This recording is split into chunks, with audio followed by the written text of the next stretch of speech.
Do you hate this woman? You should, because she's a heel, and a great one at that.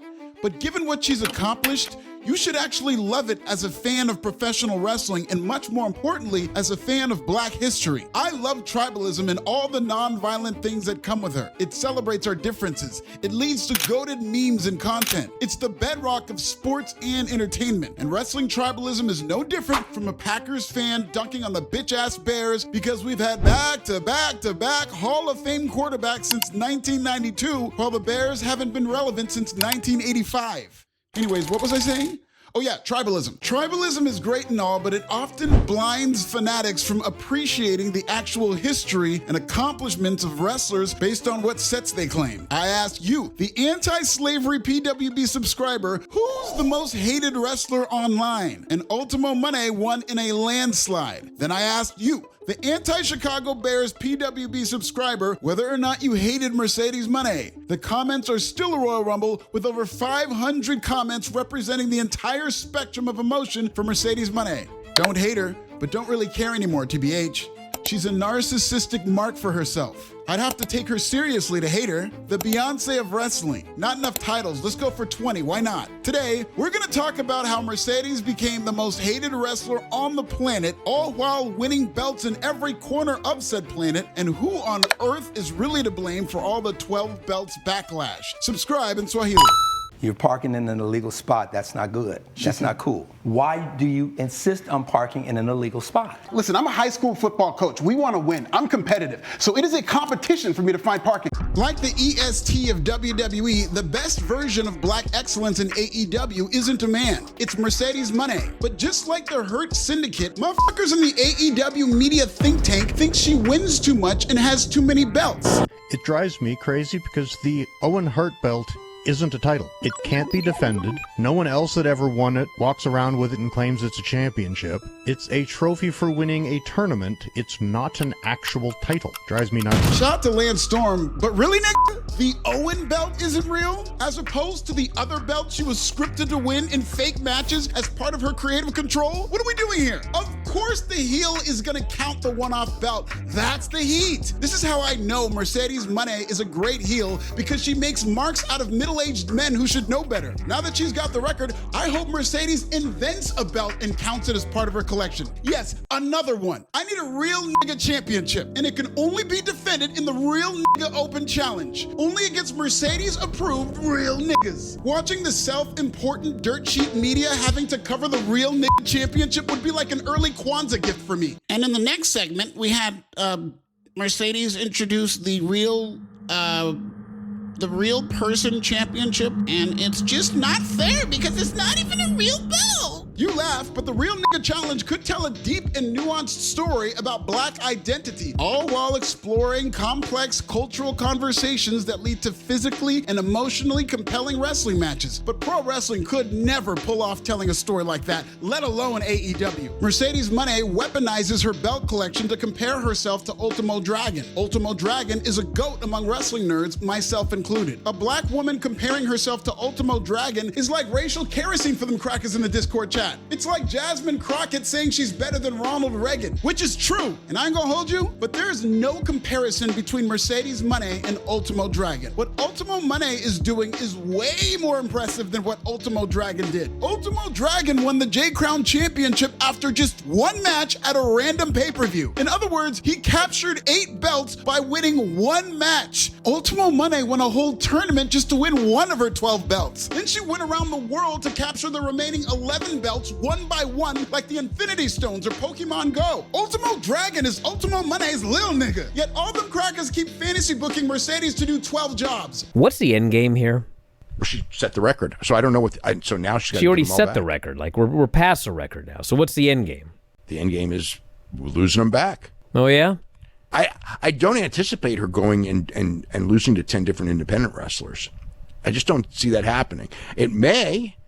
In fact, it kind of should, but that doesn't. Kind of should. It absolutely should. That's funny. When it came time for the Dragon to do all those jobs to lose his 8 J-Crown belts, do you know how many jobs he ended up doing?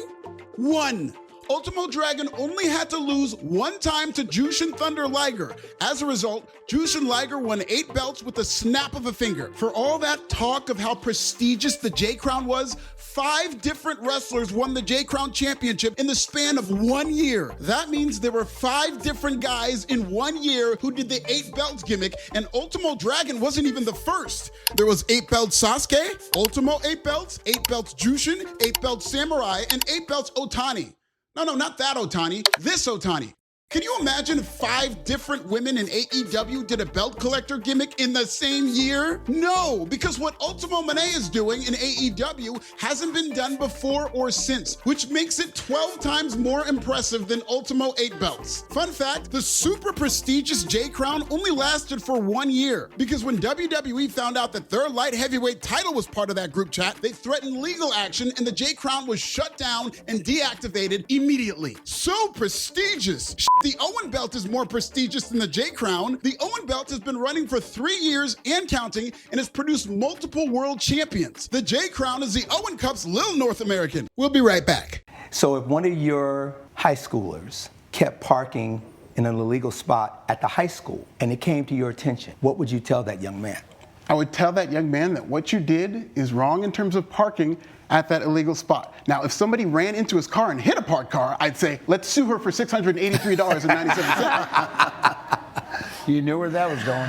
Mercedes is high-key the hardest working wrestler in the business, and that's just talking about how hard she has to work to carry all them belts to the ring. Mercedes worked a match late at night in St. Louis, Missouri for Wrestle Dream, then she jumped on a plane and flew to Winnipeg, Canada the very next night to win her record-breaking 12th title. AEW can't even announce a Dynamite lineup 4 nights after a pay-per-view because they don't know which wrestlers will be healthy enough after destroying their bodies for a half-empty arena. Ultimo Mone has won straps in Mexico, Japan, Poland, Canada, England, 9 countries in total. And I'm supposed to think Ultimo Dragon was more impressive because he won 1 Japanese tournament for 8 belts in 1 night? This is not like the Ultimo Dragon reign, where these were the most prestigious junior titles on earth from every major company. I don't even think people can name 7 of the titles she has. She's just walking around with all these belts. The vast majority of them are meaningless. You can't even name any of Mercedes' belts. That multi-million-dollar thug is nothing like Ultimo Dragon. Ultimo Mone, Ultimo Mulatto is more like it. Subscribe and Mulatto. If the origin story of all these belts is so important, then name every belt Ultimo Dragon won. Do it right now, off rip. Because as a wrestling nerd, I know that Ultimo Dragon had a gang of belts. That combined with his revolutionary high-flying style are why I thought he was so cool when I was a kid.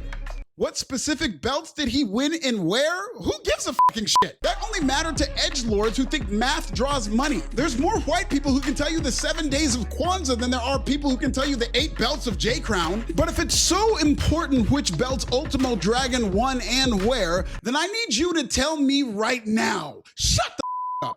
Having said that, in a national wrestling promotion with weekly storylines, it really would help if AEW actually explained the unprecedented journey of Mercedes' 12 belts. The 12-belt Backlash isn't Mercedes' fault, it's AEW's. Tony Khan is not a terrible booker because he doesn't even qualify as one to begin with. He's not a booker at all. He's a matchmaker, but not a storyteller. It's Tony Khan's job as a promoter to tell the story of the history being made by Mercedes Mone. He could have used any of the points I just brought up to educate his audience as to why Mercedes is a better belt collector than Ultimo Dragon.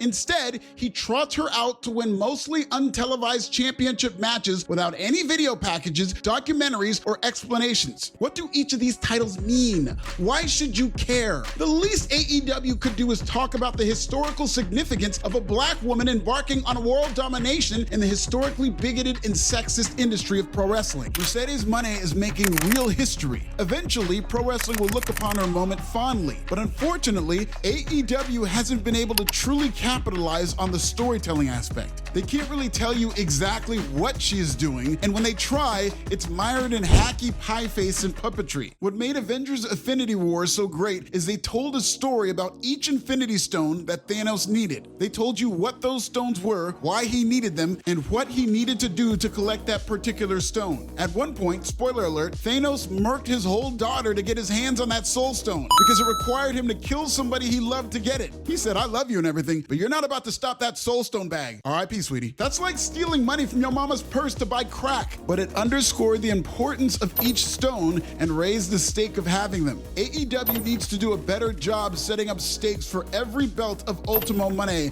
win or lose. Don't believe anybody who talks about prestige when it comes to fake championship belts. They're all fake. The prestige relies solely on a script, and if AEW is able to write out creative scripts that add meaning and emotion to each belt, then her historic reign will age well in real time, as opposed to 20 years from now when motherfuckers actually had time to sit back and enjoy the history that was made by 12 belts Mone on some nostalgic shit. America's court is back with the case of Tony Hill, who is suing Brittany Williams for property damage. You don't want to deal with the consequences of continuously breaking the rules. Your Honor, I would say that describes our defendant. Two wrongs don't make a right. Yes, I will admit I was parked in a fire lane. If you want to take me to prison, I'll go quietly, bailiff. What did I do bailiff, wrong? remand this man. Come on, you can take him. You're bigger than him. I'll impart my wisdom on You impart some wisdom on the brother. That's what I'm talking about.